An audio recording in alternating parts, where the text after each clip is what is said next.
Reality check ప్రస్తుతం మనతో పాటు ఉన్నారు పొలిటికల్ అనలిస్ట్ పురుషోత్తం రెడ్డి గారు. సార్ నమస్తే అండి. నమస్తే స్వర్ణ గారు. సార్ ప్రస్తుతానికి ఆంధ్రప్రదేశ్‌లో ఇటు ఉద్యోగులు బయటకొస్తున్నారు, రైతులు బయటకొచ్చారు. మొన్న ఆక్వా రైతులు జగన్మోహన్ రెడ్డి గారిని కలవడం మనం చూసాం.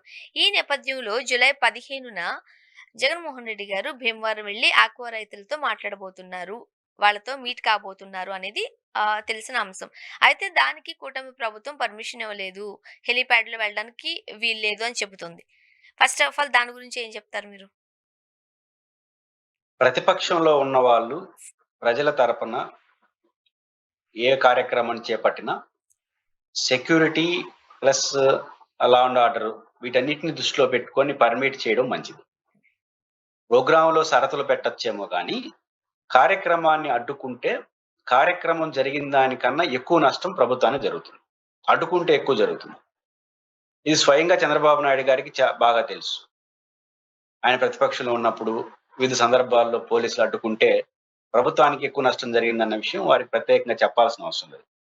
జగన్మోహన్ రెడ్డి గారు రేపు గోదావరి పర్యటనని అనుమతించకపోయినా, ఆంక్షలు పెట్టి అడ్డుకున్నా అది అల్టిమేట్ గా ప్రభుత్వానికి నష్టం. జగన్మోహన్ రెడ్డి గారి గోదావరి పర్యటనకి 2 అంశాలు తోడవుతాయి. ఒకటి సమస్య యొక్క తీవ్రత, 2 ఆ ప్రాంతంలో పవన్ కళ్యాణ్ గారికి ఒక బలమైన పునాది ఉండడం. పునాదితో పాటు ఆయన ముఖ్యమంత్రి కావాలని కోరిక ఉండడం. ఈ 2 దూరం అయిపోయినాయి. ఆక్వా రైతుల సమస్య గోదావరి జిల్లాలతో పాటు నెల్లూరులో ఉంటుంది. జగన్మోహన్ రెడ్డి గారు ముఖ్యమంత్రిగా ఉన్నప్పుడు కన్నా ఇబ్బంది పడుతున్నారు.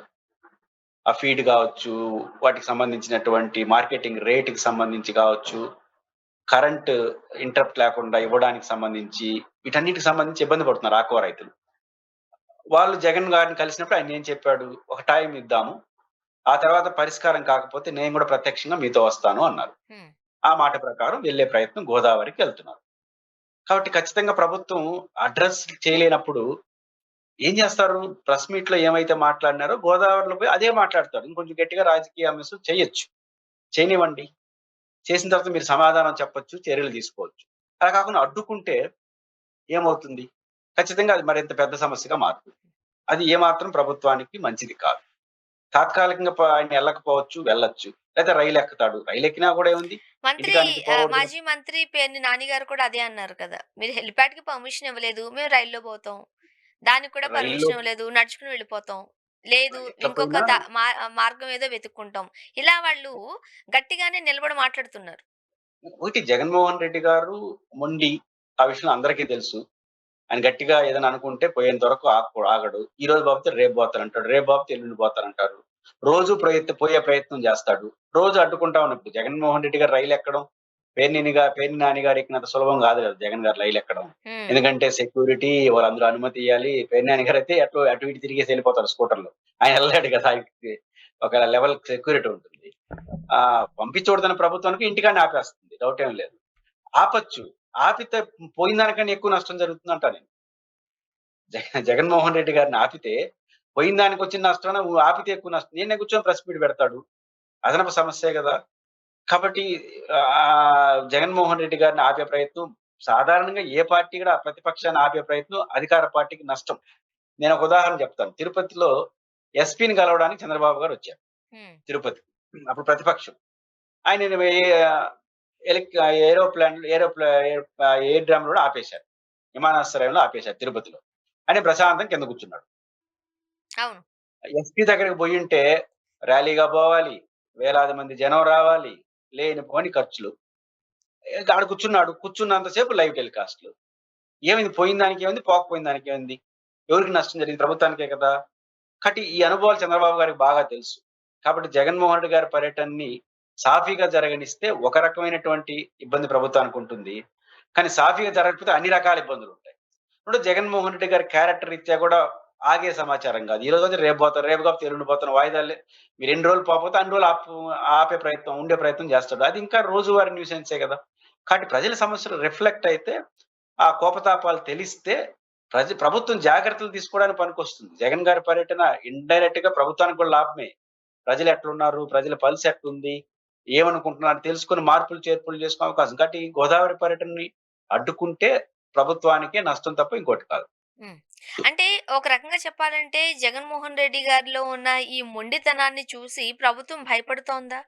ఇప్పుడు వెళ్లి కలిసొస్తే ఏంటి ఇబ్బంది? జగన్ గారు అందరూ ఎన్నికల ముందు ప్రతిపక్షానికి భయపడతారు. జగన్మోహన్ రెడ్డి గారికి ఓడిపోయినప్పటి నుంచి భయపడుతున్నారు. అదేం అర్థమే కాదు. ఇప్పుడు 29 ఎన్నికలకు ముందు మళ్ళీ జగన్ గెలుస్తాడేమో అని భయపడితే ఒక అర్థం ఉంది. ఓడిపోయిన రెండో రోజు నుంచి మళ్ళీ వస్తాడేమో, మళ్ళీ వస్తాడు, నిద్ర లేపితే మళ్ళీ వస్తాడేమో అని ముగ్గురు మాట్లాడతా వాళ్ళు గాదన్నట్టు పత్రికలు రాసుకుంటా ఉంటే ఏముంది భయపడుతున్నారని ఎందుకు అనుకుంటారు? ఎందుకు ఆ భయం? కాబట్టి ఓడిపోయిన రెండో రోజు నుంచే జగన్ గారు భయపడాలి. ఓడిపోయినాము ఇంకా 5 ఏళ్ళు ఎట్లా నడపాలబ్బా పార్టీనని.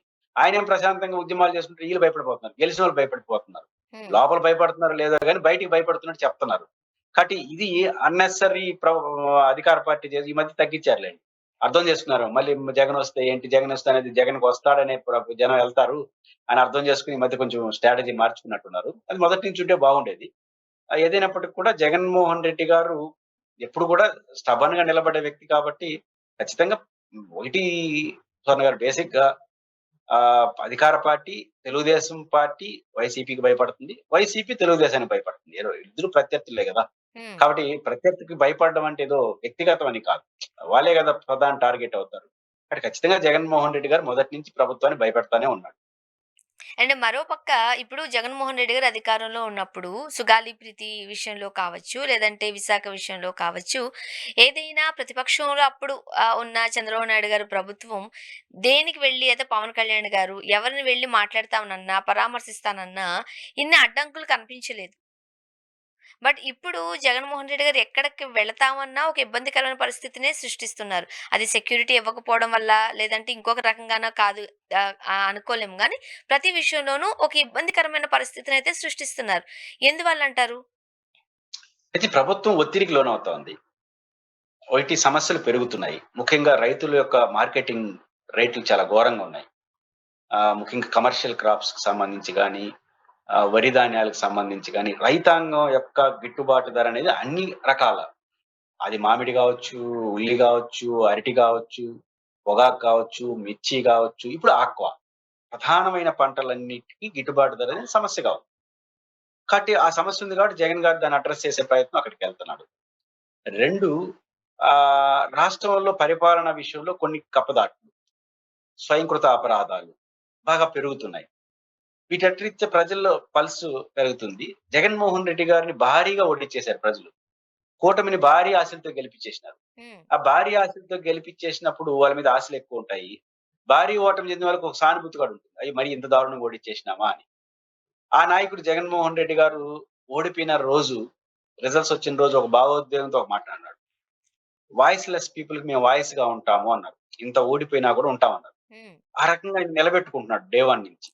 జగన్మోహన్ రెడ్డి గారి క్యారెక్టరు ప్రభుత్వం అనేక విషయాల్లో సహసిద్ధంగా వచ్చిన సమస్యలు ఎదుర్కోవడంలో ఉన్న వైఫల్యాలు, పరిమితుల వల్ల సహజంగా జగన్ గారు అప్పర్ హ్యాండ్ తీసుకుంటున్నాడు. అది మెడికల్ కాలేజ్ మూవ్‌మెంట్ కావచ్చు, రైతాంగ సమస్యను పరామర్శ పేరుతో వెళ్ళడం కావచ్చు. ఇప్పుడు జగన్మోహన్ రెడ్డి ఎక్కడికెళ్ళినా పెద్ద ఎత్తున ప్రజలు వస్తున్నారు. ఇది ప్రభుత్వం ఒత్తిడికి లోనయ్యి, ఆ ఒత్తిడి తగ్గించుకోవడం కోసం ఏ పద్ధతులు ఎంచాలో ఆ పద్ధతులు కాకుండా, ఏ పద్ధతులు చేయకూడదో ఆ పద్ధతులు చేస్తున్నారు. అది కొంచెం అదనపు సమస్యగా మారుతుంది. అందువల్ల సెక్యూరిటీ అంటామా, పర్మిషన్‌లు అంటామా అని కొత్త కొత్త సమస్యలొస్తున్నాయి. అండ్ మరోపక్క అన్ని డిపార్ట్‌మెంట్‌లకి సంబంధించిన ఉద్యోగులు కూడా ఈరోజు రోడ్డు మీదకొచ్చిన పరిస్థితి. వస్తున్నారు. మాకివ్వాల్సిన ఏ ఫెసిలిటీ కావచ్చు, బెనిఫిట్స్ కావచ్చు మాకేమి ఇవ్వట్లేదు. జగన్మోహన్ రెడ్డి గారు అధికారాన్ని ఎంత నిరసన గళం వినిపించారో, మన ఒక విద్యార్థి సంఘం నాయకులతో మాట్లాడినప్పుడు ఆయన చెబుతున్న మాట. 90% జగన్ చేశారు. వీళ్ళు అందులో 1% కూడా చేయలేదు. ఎన్నికల మేనిఫెస్టోలో ఏవైతే ప్రామిసెస్ ఇచ్చారో అందులో ఒక్కటి కూడా చేయలేదు. ఒకవేళ చేస్తే గనుక చూపించమనండి అంటూ డైరెక్ట్‌గానే మాట్లాడుతున్నారు. ఏంటి వాళ్ళకొచ్చిన ఇబ్బందేంటి? ఉద్యోగుల సమస్యలన్నీ ఆర్థిక సమస్యలుగా ఉంటాయి. ఆర్థిక సమస్యలు ప్రభుత్వానికి ఒక సమస్యగా మారింది. హ్మ్. అంటే ఆచరణ సాధ్యం గాని ఎన్నికల హామీలు. సంపద సృష్టి అనేది ఒక రోజులో జరగదన్న విషయం అందరికీ తెలుసు. కానీ సంపద సృష్టి గారు వాటిని చాలా గట్టిగా మాట్లాడుతూ మనకున్న ఆర్థిక అవకాశాలివి. దానికి 3 రెట్లు చంద్రబాబు గారు హామీలు ఇస్తున్నాడు. ఇది చేయలేడు. మోసపోతారు అని పదే పదే ఎన్నికల్లో చెప్పడం. అది ప్రజల్లో రిజిస్టర్ అయి ఉండాది. 2 నేను ఇంతకుముందు చెప్పినట్టు గిట్టుబాటు ధరలు లేవు. ఫైనాన్షియల్‌గా ఒక రకమైన గందరగోళం. ఈ ఫైనాన్షియల్ పరిమితుల్లో గూడా మేము అద్భుతమైన రాజధాని నిర్మిస్తానని జెప్పి అటువైపు వెళ్ళిపోవడం. ఇవన్నీ రీత్యా ప్రభుత్వం మీద ఆర్థిక పరమైనటువంటి ఇబ్బందులున్నాయి. నేను చాలా సందర్భాల్లో చెప్పాను. ఈ ఫైనాన్స్ ఇయర్ మొదటి నెల ఏప్రిల్ నెలలో రూ. 22,000 ఖర్చు, 22,000,00,00,000 ఖర్చు పెడితే, దాంట్లో దాదాపు 11,000,00,00,000 అప్పులు. అంటే సగం అప్పులు. ఈ మొత్తం ఏడాదంతా రూ. 75,000,00,00,000 అప్పు జేస్తాను అంటే, ఒక మొదటి నెలలో 11,000,00,00,000 అప్పు జేసేసినాం. అంటే ఆర్థిక లోటు సంవత్సరం అంతా కలిసి 20,000,00,00,000 ఉంటాయంటే, మొదటి సంవత్సరం మొదటి నెలలోనే 10,000,00,00,000 వచ్చేసింది. అంటే నేనెందుకు జెప్తున్నానంటే, ప్రతి రూపాయి ఇబ్బంది పడే ప్రభుత్వం ఉంది. కానీ హామీలు మాత్రం ఘనంగా ఇచ్చేసినారు. ఉద్యోగులకున్నటువంటి ఏ ఒక్క సమస్యని పరిష్కరించట్లేదు. ఏ సమస్యను పట్టుకున్నా ఆర్థిక సమస్య. కాబట్టి ఇది ప్రభుత్వానికి ఇబ్బందిగా ఉంది. ఉద్యోగులు ఏది చేయలేదు కాబట్టి మాకేంటని ముందుకొస్తున్నారు. హ్మ్. కాబట్టి ఉద్యోగుల సమస్య అనేది ఏ ఉద్యోగులైతే కట్టగట్టుకొని కూటమికి అనుకూలంగా ఓటేసినారో, వాళ్ళే కట్టగట్టుకొని ఇప్పుడు నిరసన వ్యక్తం చేసే పరిస్థితి వచ్చేసింది. అంటే ఇది ఒక ప్రభుత్వానికి అదనపు బర్డెన్ అవుతుంది. ఆర్థిక పరిమితులు రీత్యా చేయలేకపోతున్నారు. రెండో వైపు వాళ్ళ కోరికలు ఏది చేయలేదు కాబట్టి వాళ్ళు రియాక్ట్ అవుతున్నారు. కాబట్టి పెద్ద సెక్షను, నోరున్న సెక్షను, ప్రభుత్వాన్ని బదనాం చేయగలిగిన సెక్షన్ కాబట్టి ప్రభుత్వానికి ఇదొక పెద్ద సమస్యగా ఉంది. ఉద్యోగ సంఘాలు ఎన్ని జెప్పినా ఆటోమేటిక్‌గా 2 ఏండ్లు అవుతున్నా పీఆర్‌సీ లేదు, ఐఆర్‌ఓ లేదు. డీఏలు ఇన్ టైమ్‌లో ఇవ్వట్లేదు. హ్మ్. సీపీఎస్ సమస్య పరిష్కారం గావట్లేదు. ఏం చెప్పాలి వాళ్ళు? కాబట్టి ఖచ్చితంగా ఉద్యోగులదనేది ఒక సమస్యగా ప్రభుత్వానికైతే ఉంటుంది.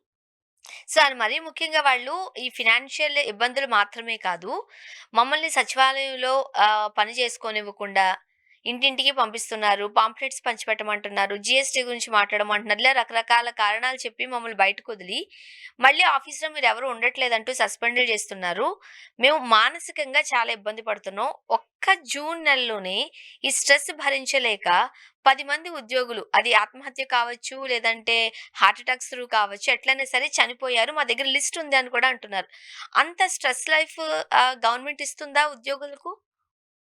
అంటే ఉద్యోగులందరూ గాదు గానీ గ్రామ సచివాలయ సిబ్బంది మీరు మాట్లాడుతుంది. హ్మ్. గ్రామ సచివాలయ సిబ్బందిది ఒక విచిత్రమైన పని. అంటే పొయ్యిని పెనం నుంచి పొయ్యిలో పడ్డారంటారు గదా! అలాంటి పరిస్థితి వాళ్ళది. వాళ్ళేం ఆశించారంటే, జగన్మోహన్ రెడ్డి గారు మళ్ళీ గెలిస్తే, ఈ గ్రామ సచివాలయ వ్యవస్థని మరింత భారం పెడతాడు మనకు. హ్మ్. చంద్రబాబు నాయుడు గారొస్తే, గ్రామ సచివాలయ వ్యవస్థ జగన్ గారి పేరుతో ఉంటుంది కాబట్టి దాన్ని రద్దు చేసేసి, మమ్మల్నందరిని ప్రభుత్వ ఉద్యోగుల్లో చేర్పిచ్చేస్తాడని వాళ్ళు ఆశపడ్డారు. కట్టకట్టుకొని ఓట్లు కూడా ఏసినారు. వాళ్ళ పరిస్థితి ఎట్ట తయారైందంటే, అది జరక్కపోగా వాలంటీర్లు ఎవరైతే 2,70,000 మంది పనిచేసినారో వాళ్ళందరిని తీసేసి, ఆ పనంతా ఈళ్ళకి అప్పగిచ్చినారు. అంటే ప్రమోషన్. హ్మ్. ఈళ్ళకిచ్చినారు. దానితో పాటు గ్రామ సచివాలయ ఆఫీస్ యొక్క సిబ్బంది యొక్క సంఖ్య తగ్గిచ్చారు. ఆడొక 6 మందున్నారనుకో నలుగురిని జేయడం. సంఖ్య కరెక్ట్‌గా తెలియదు గాని తగ్గిచ్చారు. 2,70,000 మంది చేసే వాలంటీర్ల పని వాళ్ళకి అప్పగిచ్చినాడు. వాళ్ళు ఆశించిందేంది? మమ్మల్నందరిని తీసుకొచ్చి ప్రభుత్వ ఉద్యోగాలు జేస్తాడనుకుంటే, ఈయన తీసుకొచ్చి వాలంటీర్ పని గూడా మనకు అప్పగిచ్చినాడు అని ఒత్తిడి బాగా పెరుగుతుంది. సరే చనిపోయారో లేదో మనకు లెక్కలు తెలీదు కానీ, ఒత్తిడిలో వాళ్ళున్నారు. 2 రకాలు. పని ఒత్తిడి, మానసికమైన ఇబ్బంది కదా! ఏదో అనుకుంటే ఏదో అయిపోయిందని రివర్స్‌లో. ఆ 2 ఇబ్బందులు వాళ్ళు ఫేస్ చేస్తున్నారు. తప్పదు. భరించక తప్పదు వాళ్ళు. అంటే ఓ పక్క ఉద్యోగస్తులు రోడ్డు మీదకొస్తున్నారు. రైతులు బయటకొస్తున్నారు. ఆక్వా రైతులు మనం చూసాం. ఏ సెక్షన్‌ని వదిలిపెట్టకుండా జగన్మోహన్ రెడ్డి గారు చాలా తెలివిగా ముఖ్యంగా గోదావరి జిల్లాలపై ఆయన ఫోకస్ చేసినట్లుగా కూడా చూస్తున్న నేపథ్యంలో ఈ మధ్య కాలంలో జగన్మోహన్ రెడ్డి గారు ఎక్కడికి వెళితే అక్కడికి జనం తండోపతండాలుగా వస్తున్నారు. ఏంటి? ఆ జనం జ పోటెత్తడం ఏంటి? జగన్మోహన్ రెడ్డి గారి ఆ మొండి ధైర్యం ఏంటి? ఇంకా 3 ఏళ్లు టైముంది కూటమి ప్రభుత్వానికి. జగన్మోహన్ రెడ్డి గారు ఛాలెంజ్‌ని తీసుకునే వ్యక్తి. మొండితనం కన్నా ఆయన మీద ఆయనకు నమ్మకం. ఓటమిని ఎంత బలంగా తీసుకుంటాడో, గెలుపుని అంత ఛాలెంజ్‌గా తీసుకొని ముందుకెళ్ళే వ్యక్తి. మొండిగా వెళ్తారు. పట్టుదలతో ఉండే మనిషి. కానీ జగన్మోహన్ రెడ్డి గారి వ్యవహార శైలే ఆయనకి ఆకర్షణ. ఒక్కొక్కరిదొక స్టైల్. మీకు ఒక 'మహేష్ బాబు' ఇంటర్వ్యూలో ఒకసారి జగన్ గారు 'పోకిరి' సినిమా చూసి నన్ను మెచ్చుకున్నాడన్నాడు. మహేష్ బాబు సినిమాలన్నిటికన్నా 'పోకిరి' నచ్చిందంటాడు. 'పోకిరి' నచ్చిందంటే ఏడనో కనెక్ట్ అవుతారు ఇద్దరు. అంతే కదా! ఒక హ్మ్. సినిమా నచ్చిందంటే మనం ఏడన్నా కనెక్ట్ అవుతాం. కానీ జగన్మోహన్ రెడ్డి గారు పొలిటికల్‌లో ఒక 'పోకిరి' క్యారెక్టర్. 'పోకిరి'లో ఏముంది? అనుకున్నది చేయడం, ఏమనుకుంటే అది జరగడం, మొండిగా ముందుకెళ్ళడం. ఇదే కదా! హ్మ్. కాబట్టి ఈ స్టైల్ అనేది జగన్ గారికి మొదటి నుంచి ఉన్న అడ్వాంటేజ్. హీరోయిక్‌గా ఉంటాడు. ఆయన సినిమా హీరో కాదు గానీ, యూత్ గాని, కొత్త తరం గాని, ఒక బిలో యావరేజ్ ఏజ్ ఉన్నోళ్ళందరూ కూడా ఇట్లాంటి క్యారెక్టర్‌ని నమ్ముతారు. ఎందుకంటే ఫాలోయింగ్ ఉంటుంది. రెండోది హీరోయిక్ అంటే అర్థం ఏంటి? ఇప్పుడు 'పవన్ కళ్యాణ్' గారు సినిమా హీరో. హీరో అంటే కొట్టుకుంటా పోవడమే. కానీ 'పవన్ కళ్యాణ్' గారు ఆ రంగం నుంచి వచ్చి కొట్టుకుంటా పోవడం మానేసి 15 ఏళ్ళు ఆయనే ముఖ్యమంత్రి అని చెప్పేసినాడు. ఒక రకమైన ఆహ్, తక్కువైపోతుంది. హ్మ్. కానీ జగన్ ఎట్టున్నాడు? సచ్చినా బతికినా సరే నేనొక్కడే ముఖ్యమంత్రి అవుతా. నిలబడతా. ఎన్నేళ్లైనా కొడతానే ఉంటా. అది బాగా నచ్చుతుంది జనానికి. కాబట్టి జగన్మోహన్ రెడ్డి గారి క్యారెక్టర్, పట్టుదల, రెండోది కలిసొచ్చే అంశం ఏంటంటే ఇంతకుముందు నేను చెప్పాను. ఈ కమర్షియల్ క్రాప్స్ ఏదైతే ఉన్నాయో, ఉదాహరణకు మామిడి రైతులున్నారు. హ్మ్. కిలో రూ. 20-60 పోయింది ఆయనున్నప్పుడు. అనేక అంశాలు ఆయనకు కలిసొచ్చాయి. That is different issue. పోయింది. కానీ ఇప్పుడు బిలో రూ. 10 పడిపోయింది. నీకు ఏ కమర్షియల్ కార్ప్స్ అన్నా జగన్మోహన్ రెడ్డి గారు ఉన్న దానికన్నా ఘోరంగా పడిపోయినాయి రేట్లు. అప్పుడేమవుతుంది వాళ్ళకి జగన్ ఉంటే బాగుంటుంది కదా అనిపిస్తుంది కదా. హ్మ్. జగన్మోహన్ రెడ్డి గారిని భారీగా ఓడించేసినారు. భారీగా ఓడించేసినప్పుడు అయ్యో పాపము ఇంత దారుణంగా ఓడించేసినాం వీళ్ళేమీ చేయట్లేదనే సానుభూతి. జగన్మోహన్ రెడ్డి గారు ఓడిపోవడం ఆయన దురదృష్టం, ఆయనకి నెగెటివ్ ఫ్యాక్ట్ తప్ప ఓడిపోయిన మరుసటి రోజు నుంచి ప్రతిదీ ఆయనకి అడ్వాంటేజ్‌గా మారుతా ఉంది. అది మరీ 11 ఇచ్చినామే, మరీ దారుణంగా ఓడించినాము. మళ్ళీ గొడవలు, మళ్ళీ ఓడించిన చాలా ఎర్లియర్ టైమ్‌లోనే ఆయన జనంలోకొచ్చేసినాడు. హ్మ్. కాబట్టి ఈ క్యారెక్టరైజేషన్, ఈ వ్యక్తిత్వం అనేది జగన్మోహన్ రెడ్డి గారిని హీరోయిక్‌గా నిలబడతా ఉంది. ఆయన ఏదైనా టాపిక్ ఉదాహరణకు మీకు గుర్తుంటే మెడికల్ కాలేజ్ ఇష్యూ ఉంది. నిలబెట్టాడు కదా! ఈ రోజు వరకు మెడికల్ కాలేజ్‌ని ప్రైవేటీకరణ కానీకుండా ఆపినాడు. ఈ రోజు వరకు జరగలేదు. అది సాధారణ విషయం కాదు. కూటమి చేసిన పెద్ద బ్లండర్ ఏంటంటే అదే. అయితే ఆపేసుండాలి. లేదా చేసుండాలి. చేయకపోవడం ప్రతిపక్షం అప్పర్ హ్యాండ్ తీసుకుంది. 1,00,00,000 మంది సంతకాలు సేకరించి ఎవడన్నా ఏసినాటే తాట తీస్తానంటే ఎవడు ఏయట్లా. ఇది జగన్మోహన్ రెడ్డి గారి యొక్క గ్లామర్‌ని, జగన్మోహన్ రెడ్డి గారి యొక్క ప్రయారిటీని పెరిగి అప్పటినుంచే ఏ సమస్యొచ్చినా ఫస్ట్ ఆయన దగ్గర పోతున్నారు. మీరు ఇవన్నీ స్పందిస్తే వెరసి ప్రభుత్వం స్పందిస్తుంది. ప్రత్యర్థులకు నిద్ర పట్టకుండా చేస్తున్నారు జగన్మోహన్ రెడ్డి గారు అంటున్నారు. నిజమేనా? చెప్తారు. ప్రత్యర్థులు నిద్రపోవటం సొంత పార్టీ వాళ్ళు నిద్రపోనియట్ల ఆయన. ఎక్కువ నిద్రపోనిది సొంత పార్టీ. వాళ్ళకి ఎప్పుడు అంటే రేపేం పిలిపిస్తాడో, ఎల్లుండి ఏం పిలుస్తాడో వాళ్ళు ఎక్కువ నిద్రపోవట్ల. వైఎస్ఆర్ కాంగ్రెస్ పార్టీ వాళ్ళు ఎక్కువ నిద్రపోవట్ల. రోజుకొక పిలిపిచ్చేస్తాడు. అది అధికారంలో ఉన్నామా ఇంటింటికి పొమ్మంటాడు. ఇక ఫస్ట్ నిద్రపోనిది వైసీపీ కార్యకర్తలు. హ్మ్. ఆ తర్వాత ఈళ్ళ ప్రభంజనం చూసి మన పరిస్థితి ఏందని వాళ్ళు నిద్రపోని పరిస్థితి వస్తా ఉంది. ఈ మధ్య కాలంలో ఏంటి సార్ ఎక్కడ షర్మిల గారు కనిపించట్లేదు? దూకుడు తగ్గిందా? వాస్తవం అంటే తెలుసుకున్నారా? రియలైజ్ అయ్యారా? షర్మిల షర్మిల గారు రిలీజ్ అయ్యారో లేదో తెలీదు కానీ, షర్మిల గారు ఎంచుకున్న మార్గం ఎక్స్‌పైరీ అయిపోయింది. అది హ్మ్. సమస్య. ఇప్పుడు జగన్మోహన్ రెడ్డి గారు ప్రతిపక్షంలో అధికారంలో ఉన్నప్పుడు విమర్శిస్తే కనీసం ఆయన మీద కోపం ఉండేవాళ్ళందరూ హర్షిస్తారు. ఇప్పుడు ఆయన ప్రతిపక్షంలో ఉండి ప్రజల తరపున పోరాడుతా ఉంటే ఇప్పుడు కూడా ఆయన నెత్తిన రాళ్ళేస్తాం. ఇంటి సమస్య కూడా అంటే యాక్సెప్ట్ చేయరు. ఎప్పుడు కూడా షర్మిల గారు ఇంటి సమస్య కాకుండా రాజకీయంగా మాట్లాడుంటే ఇంటారు. ఇంటి సమస్యను ఒక దశ దాటిన తర్వాత ఇనరు. ఎంత మంచి చెడ్డలు ఎలా ఉన్నా. కాబట్టి ఇంటి సమస్యను, సొంత సమస్యను రాజకీయ అజెండాలో చేర్చడమే షర్మిల గారు చేసిన పొరపాటు. రెండోది ఎక్కువ కాలం నడవని సబ్జెక్ట్ ఎంచుకోవు హ్మ్. రాజకీయాల్లో ప్రధానంగా. ఆమె ఎక్కువ కాలం నడవని సబ్జెక్ట్‌ని ఎంచుకున్నారు. ఈ 2 కారణాలైతే షర్మిల గారు యాక్టివ్‌గా ఉండలేకపోవడానికి ప్రధాన కారణం అనిపిస్తుంది. అజెండా లేకపోవడం, ఎంచుకున్న అజెండాలు ఎక్కువ కాలం నడవలేని పరిస్థితి ఉండడం. ఈ 2 కారణాలిచ్చా షర్మిల గారు బహుశా కనపడకపోవడం ఒక రకంగా మంచిదే. కనపడి ఏదేదో మాట్లాడే బదులు, కనపడకుండా ఉంటే కనీసం షర్మిల గారు "ఏం సార్ కనపడలేదన్నారు." కానీ షర్మిల గారు మాట్లాడితే విమర్శించాల్సిన పరిస్థితి. కాబట్టి కొంతకాలం మాట్లాడకుండా ఉండడం బెటరే. సార్ ఏంటి సార్ మీ తిరుపతిలో జూలై 18న జూనియర్ ఎన్టీఆర్ గారు రాబోతున్నారు. ఊరు వాడ అంటూ ఒక కార్యక్రమం అభిమాన సంఘాలతో మాట్లాడబోతున్నారు. సో, ఇలా ఎప్పుడైతే చెప్పారో పక్క రాష్ట్రమైన తమిళనాడులో విజయ్ గారు ఆహ్, అంటే ఈ అభిమాన సంఘాల త్రూనే ఆయన ఈరోజు అధికారం చేపట్టారు. అక్కడి నుంచి రాజకీయాలు మన తెలుగు ఇండస్ట్రీ వైపు చూస్తున్నాయి. సో, జూనియర్ ఎన్టీఆర్ గారు పార్టీ పెట్టబోతున్నారు. ఉందా? ఆ ఛాన్స్ ఉందంటారా? ఒకటి పార్టీ పెడతారో లేదో తెలీదు గానీ, ఆ వైపు అడుగులు పడుతున్నాయనే సమాచారం అయితే మనం లేదా చూస్తున్నాం. రాజకీయంగా ఇప్పుడు కాపోతే రేపు రాజకీయంగా నిలదొక్కుకోవడానికి మొదటి అడుగు అనుకోవచ్చా? ఒకటి రాష్ట్రంలో తమిళనాడులో విజయ్ గారి విజయం. కాక్రోచ్ జనతా పార్టీ ఒక ఊపు. దాని వెనక ఫాలో కావడం తీరు చూసినప్పుడు ఒక బలమైనటువంటి సెక్షన్ కొత్త రాజకీయాలు కావాలని కోరుకుంటున్నాయి. ఆ రీత్యా జూనియర్ ఎన్టీఆర్ వస్తాడు అనే భావన ఒకటుంది. అంటే జూనియర్ ఎన్టీఆర్ కంటూ ఒక క్యారెక్టర్ ఉంది. ఆయన చాలా చిన్న వయసులోనే ప్రచార రథం తీసుకెళ్ళి ఒక ఊపు ఊపాడు. 2009, 2008 ఎన్నికల్లో. మంచి ప్రభంజనం 2009లో చేసాడు. మంచి స్పీచెస్ విషయంలో. ఆ రకంగా ఆ తర్వాత తెలుగుదేశం పార్టీ ఆయన్ని ఓన్ చేసుకోలేదు. రాజకీయ ప్రాధాన్యత లేదు. ఆయన ప్రచారం చేసినప్పుడు లోకేష్ గారు లేరు. ఆయన బహుశా చదువుకుంటా ఉన్నాడు. కాబట్టి వారి టాప్ ప్రయారిటీ ఉన్నట్టు నేను లేదే అనే భావన ఉంటుంది. కాబట్టి ఎన్టీఆర్ గారు రావచ్చేమో. ఆయనకి కెపాసిటీ ఉంది. ఏది నడపగలడు, తిరగగలడు, జనాన్ని ఆకట్టుకోగలడు. అసలు జూనియర్ ఎన్టీఆర్ వస్తే ఆయనంత ఆకట్టుకున్నోడు ఇంకోరు ఉండరు. ఇక్కడ సినీ గ్లామర్ ఉంది. మాట తీరు కూడా చాలా బ్రహ్మాండంగా ఉంది ఆయనకి. కాబట్టి జనాన్ని ఆకట్టుకోగలడు. ఆయనకి ఆ కెపాసిటీ ఉందని ప్రూవ్ చేసుకున్నాడు.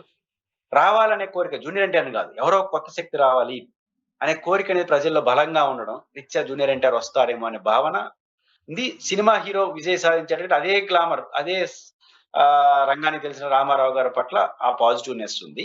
అయితే వారు తిరుపతిలో రేపు ప్రెస్ మీట్ పెట్టేదిలో ఆయనే పెడతాడా? ఆయన అభిమాన సంఘాలు పెడతారా? ఊరు వాడనే దాన్ని ఫస్ట్ ఒక సామాజిక దృక్పథంతో వస్తారు. అది క్లిక్, అది పల్స్. ప్రజలు ఎట్లా రిసీవ్ చేసుకుంటారని. సక్సెస్ అయినారనుకోండి పార్టీగా మారుతుంది. లేకపోతే నేను ప్రజాసేవ చేస్తానని చెప్పొచ్చు. హ్మ్. కానీ జూనియర్ ఎన్టీఆర్ గారు రాజకీయ రంగ ప్రవేశానికి ఒక అవకాశం అయితే కనిపిస్తా ఉంది. ఖచ్చితంగా దాని ప్రభావం ఆంధ్రప్రదేశ్ రాజకీయ పార్టీల పైన, సమాజం పైన బలంగానే ఉండే అవకాశాలుంటాయి. ప్రస్తుత ఏపీ రాజకీయాలలో ఆ పొలిటికల్ ఏరియాలో ఆ వాక్యూమ్ ఉందంటారా? ఇప్పుడు అవసరమా ఒక కొత్త పార్టీ? ఎందుకంటే ఓ పక్క చంద్రబాబు నాయుడు గారు కూటమి ప్రభుత్వం ఉంది. మరో పక్క జగన్మోహన్ రెడ్డి గారున్నారు. అయినప్పటికీ ఒక కొత్త పార్టీ కోసం ఏపీ ప్రజలు చూస్తున్నారా? పొలిటికల్ వాక్యూమ్ అయితే కనిపిస్తా ఉంది. రీజన్ అంటే ఎంత గెలిచే అంత కాదన్నది రిజల్ట్స్ చెప్పాలి. ఎందుకు వాక్యూమ్ కల్పిస్తోంది అంటున్నానంటే 7.5% of voters first voters last time ఏసారు. హ్మ్. మొదటిసారి. అంటే 40 లక్షల దాకా ఓటర్స్. తక్కువ సంఖ్య కాదు. కొత్తగా ఓట్లేసినోళ్ళు మార్పు కోరుకుంటున్నారు. ఎంత మార్పు కోరుకుంటున్నారంటే, ఇప్పుడున్న రాజకీయాల్లో కీలకంగా అంటే యాక్టివ్‌గా ఉన్నోళ్ళందరినీ చాలా తీవ్రంగా వ్యతిరేకిస్తున్నారు. రీజన్ ఏంటంటే, వర్తమాన రాజకీయ పార్టీలో ఉన్న లీడర్సు ఒక సామంతరాజుల్లాగా, ఒక ఫ్యూడలిస్టుల్లాగా, ఒక నియంతృత్వ భావజాలంతో వ్యవహరిస్తున్నారు. గెలిస్తే మొత్తం మాదే. అంటే కలెక్టర్ నుంచి వీఆర్‌ఓ వరకు ఏ పని కావాలన్నా నా దగ్గరికే రావాలి. ప్రతి పనిలో జోక్యం జేసుకోవడం, అహంకారపూరితంగా వ్యవహరించడం, ఒక సామంత రాజుల్లాగా వ్యవహరించడం అనేది రాజకీయాల్లో చాలా దగ్గరగా చూస్తున్నాం. దీన్ని కొత్త తరం యాక్సెప్ట్ చేయట్లేదు. ఒప్పుకోవట్లేదు. ఏంది అరాచకం అనే పద్ధతి. అంటే ఈ తరం ఖచ్చితంగా ఎవరు కొత్తగా వచ్చినా వాళ్ళకేసేస్తారు ఓటు. సో, ఆ పాయింట్ ఆఫ్ వ్యూలో సమ్ పర్సెంటేజ్ ఆఫ్ ప్రజలు బలంగా మార్పును కోరుకుంటున్నారు. మార్పు మీన్స్ ఈ తరహా రాజకీయాలొద్దు. ఈ డబ్బు రాజకీయాలు, ఈ ఫ్యూడల్ రాజకీయాలు, ఈ సా ఈ ఈ అహంకారపూరిత రాజకీయాలు, ప్రజలంటే లెక్కలేనితనం ఇవన్నీ ఏదైతే కనిపిస్తున్నాయో సొసైటీలో దాన్ని వ్యతిరేకిస్తున్నారు, అసహించుకుంటున్నారు. కొత్త తరం వాళ్ళు ఎవరికీ భయపడరు. కొత్త తరం ఓటర్లు ఫస్ట్ టైమ్ ఓట్లేసేవాళ్ళు కులాలు గాడ చూడరు, మతాలు చూడరు. వాళ్ళు ఎవరికైనా హ్మ్. ఒకటికేసేస్తారు. Last time Pawan Kalyan factor బాగా పనిచేసింది. కాబట్టి ఆ మార్పు కనిపిస్తా ఉంది కాబట్టి, ఆ వాక్యూమ్ బలంగా ఉంది. అయితే ఆ వాక్యూమ్‌కి ముక్కు మొఖం తెలియని వ్యక్తి రస్తే వర్కౌట్ కాదు. జూనియర్ ఎన్టీఆర్ ఒక ప్రభావిత వ్యక్తి కాబట్టి ఖచ్చితంగా తమ మనోభావాన్ని అటు వ్యక్తం చేస్తారు. చిన్నగా మనం చూడలేము. ఉదాహరణ నోటాకి తిరుపతిలో ఒకప్పుడు మొన్న జరిగిన ఎన్నికల్లో, ఎంపీ ఎన్నికల్లో కాంగ్రెస్, వామపక్షాలు బీజేపీ కన్నా నోటాకి ఎక్కువ ఓట్లొచ్చినాయి. హ్మ్. అంటే అర్థం ఏంటి? అంటే అంత సెక్షన్ నోటాకు ఓటేస్తే విలువ లేదని తెలుసు. కేవలం కోపాన్ని ప్రదర్శించడమే. కానీ ఇప్పుడు జూనియర్ ఎన్టీఆర్ లాంటి పర్సనాలిటీ వస్తే మెటీరియల్ అవుతుందేమో విజయ్‌లా అప్పుడు ఇంతకుముందు అవకాశం ఇప్పుడు విజయ్ గెలిచేసినాడు కదా! అటు గెలుస్తాడేమో ఒక చిన్న ఆశ. కాబట్టి ఇవన్నిటి కారణాల రీత్యా వాక్యూమ్ ఉంది. ఖచ్చితంగా ఈ వాక్యూమ్‌లో అతను కరెక్ట్‌గా పాలిటిక్స్ చేస్తే ఎవరో ఒకరు పుట్టి మునిగిపోతుంది. అన్నీ కలిసొస్తే ఆయనే గెలుస్తాడు. ఆ పరిస్థితి వచ్చినా రాకపోయినా ఎవరో ఒకరు పుట్టి అయితే మునిగిపోతుంది. కాబట్టి ఒక ప్రభంజనం ఉంది. దీని ప్రభావం జూనియర్ ఎన్టీఆర్ గారు ఎంత లాభపడతాడు? ఆ పార్టీ ఎంత గెలుస్తుందో తెలీదు గానీ ప్రజాస్వామ్యానికి మంచిదవుతుంది. రీజన్ ఏంటంటే ఈళ్ళందరూ ప్రధాన పార్టీలు 2 ఒళ్ళు దగ్గర పెట్టుకుంటాయి ఫస్ట్. ఏదో వస్తున్నాడు లేనిపోని పంచాయతీ ఎందుకు? ఆల్రెడీ జగన్ గారు కాక్రోచ్‌లు అవుతామని చెప్పినాడు. అంటే ప్రజల్లో ఆ భావన ఉంది కాబట్టి అది మేమే అంటున్నాడు. ఇంకో కొత్తోళ్ళెందుకు మేమే అంటున్నాడు. హ్మ్. కాబట్టి ఖచ్చితంగా అనూహ్యమైన మార్పులు ఏదైతే ప్రజల్లో ఈ పాత తరం రాజకీయ నాయకుల పట్ల ఒక వ్యతిరేకత ఉందో, జగన్ గారు దాన్ని గాని రిసీవ్ చేసుకుంటే చాలా మందిని మార్చేస్తాడు. చంద్రబాబు గారు చాలా మంది కొత్త వాళ్ళకి, ప్లెయిన్‌గా ఉండే వాళ్ళకి అవకాశాలొస్తాయి. కాబట్టి ఆ రీత్యా చూసుకున్నప్పుడు మంచి వ్యక్తులు చంద్రబాబు గారు గుర్తుంటే రెండోసారి గెలిచినప్పుడు జర్నలిస్టులని, ఐఏఎస్ ఆఫీసర్‌లని, పోలీస్ ఆఫీసర్‌లని పెట్టి గెలిపించినాడు. మంత్రులు ఆడ విజయ రామారావు హైదరాబాద్‌లో, మా జిల్లాలో శివప్రసాద్ లాంటి సినిమా డైరెక్టరు ఇట్లా చాలా మందొచ్చేసారు. చెనక్కాయల అరుణ గారు గుంటూరు. చాలా మంది స్వచ్ఛంద సంస్థలు పనిచేసి జర్నలిస్టులు కాలువ శ్రీనివాసులు అనంతపురం. ఇట్లా చాలా మంది వచ్చారు. కాబట్టి కొత్త వారికి అవకాశాలొస్తాయి. ఉన్న పార్టీలు ఒళ్ళు దగ్గర పెట్టుకొని పనిచేస్తాయి కాబట్టి జూనియర్ ఎన్టీఆర్ గారు రాక ఆయన ఎంత లాభపడతారో తెలీదు. ప్రజాస్వామ్యానికి మంచిది. మరి మీ సంగతేంటి పర్సనల్‌గా? మీ ఊరే వస్తున్నారు. మీ తిరుపతే. మీరు కూడా జాయిన్ అయ్యే నాకు అవకాశాలేమైనా ఉన్నాయా? మీరు జాయిన్ గావచ్చు, నేను జాయిన్ గావచ్చు. ఇప్పుడు చెప్పిన ఉదాహరణలో కాలువ శ్రీనివాసులు గారు జర్నలిస్ట్. నేను అనలిస్ట్ కావచ్చు. ఇద్దరు లిస్ట్‌లే గదా! కాబట్టి ఇబ్బందేం లేదు. కాబట్టి కొత్త మీరు వారికి క్లారిటీ ఇవ్వండి. మీరు మనిద్దరు జాయిన్ అవుతున్నారా? ఇంట్రెస్ట్ ఉందా మీకు? మనిద్దరి పరిస్థితి ఎలా ఉన్నా రాజకీయాల పట్ల ఆసక్తి కలిగిన వాళ్ళకి మాత్రం ఖచ్చితంగా జూనియర్ ఎన్టీఆర్ రూపంలో వచ్చేది 2 రకాల ప్లాట్‌ఫార్మ్. ఒకటి ఆయన ఒక ప్లాట్‌ఫార్మ్ ఇస్తాడు. లేపోతే పాత వాళ్ళే ఇస్తారు. అంటే హ్మ్. ఎందుకులే కర్మ అని జెప్పి. కాబట్టి కొత్త తరం రాజకీయ నాయకులు నిజాయితీగా ఉండే వాళ్ళకి, ప్రజల్లో గౌరవం ఉండే వాళ్ళకి మంచి అవకాశాలు వస్తాయి. ఆ లిస్ట్‌లో మనిద్దరం ఉంటామో లేదో పక్కన పెడితే, బేసిక్‌గా రాజకీయాల్లో ఒక మార్పుకి మాత్రం ఖచ్చితంగా ఇది మంచి సంకేతం వెళ్తుంది. జూనియర్ ఎన్టీఆరే కాదు, కొత్త శక్తి ఆంధ్రప్రదేశ్‌లో రావాలని నేనైతే మనస్ఫూర్తిగా అల్లు అర్జున్ ఆకాంక్షిస్తున్నాను. గారు కూడా వచ్చే వాళ్ళు నిలబడాలి. అవకాశం ఉందంటున్నారుగా? అల్లు అర్జున్ రావడానికి కూడా ఒక రీజన్ ఏంటంటే, వీళ్ళిద్దరి పేర్లే వినిపిస్తున్నాయి. అవును. జూనియర్ ఎన్టీఆర్ గారి నేపథ్యం. అల్లు అర్జున్ గారి నేపథ్యం ఏంటి? వాళ్ళ పెద్ద మామేమో ప్రజారాజ్యం పెట్టి సక్సెస్ కాలా. ఇప్పుడు చిన్న మామేమో పార్టీ పెట్టి సక్సెస్ అయినాడు గానీ, ఇంకొక ఆయనకి 15 ఏళ్ళు రాయిచ్చేసినాడు. హ్మ్. పవన్ కళ్యాణ్ గారి అభిమానులు, మెగాస్టార్ అభిమానులందరూ వీళ్ళు ముఖ్యమంత్రి కావాలని కోరుకుంటున్నారు. కాబట్టి మా మామ పెద్ద మామేమో అట్లయిపోయినాడు, చిన్న మామేమో ఇట్లయిపోయినాడు. అల్లుడుగా మామ ఆశలు నెరవేర్చరని నేనొస్తున్నాను. నాతో రండంటే వస్తారేమో. కాబట్టి అల్లు అర్జున్ చుట్టూ నడవడానికి అదొక కారణం. కాబట్టి ఇద్దరు ఒక మాస్‌ని అడ్రెస్ చేస్తారు. ఇద్దరికున్న ప్రత్యేకత అంటే క్లాస్‌ని కాకుండా మాస్‌ని అడ్రెస్ చేస్తారు. హ్మ్. కాబట్టి ఈళ్ళిద్దరికీ 'పుష్ప 1', 'పుష్ప 2'లో సినిమా పక్కన పెడితే మాస్ అడ్రెస్సింగ్ ఉంది దాంట్లో. సో, అల్లు అర్జున్ ఆర్ ఎన్టీఆర్‌కి అవకాశాలున్నాయి. మరి వాళ్ళెంత ధైర్యం చేస్తారో తెలీదు గానీ, వాళ్ళిద్దరిలో ఎవరో ఒకరు రావడం మంచిది. ప్రజాస్వామ్యానికి మంచిది. కొత్త శక్తులకు అవకాశాలొస్తాయి. పాత తరం వాళ్ళకి ఒళ్ళు దగ్గర పెట్టుకొని మనం మారాలి. లేపోతే ప్రజలు తిరస్కరిస్తారు తమిళనాడులో భయమొస్తుంది. ఇదంతా ప్రజాస్వామ్యానికైతే ప్రజలకైతే మంచి జరుగుతుంది. చూద్దాం sir. Thank you so much అండి. మీ అభిప్రాయాలు పంచుకున్నారు. Thank you. ఇది ఇవాల్టి రియాలిటీ చెక్. Stay tuned.